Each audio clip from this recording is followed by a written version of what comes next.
already here that already knows of that. But she said, Excuse me. Yes. We have a regular two-car garage, you just can't tell because it's got.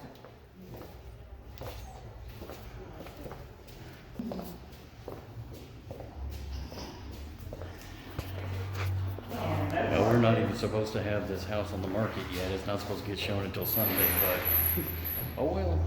So, fun times. Well, guys, we were just going to show the house off and show a few of the investors what we had done, and word got out around that we were having an open house Sunday, so we ended up having about 3 or 4 realtors bringing their people over here. The inventory is extremely low, so they are jumping on them as fast as they can. We're actually trying to close up shop and get the sign down and get it ready for the open house, but somebody else just stopped by, so they're actually looking through the house now.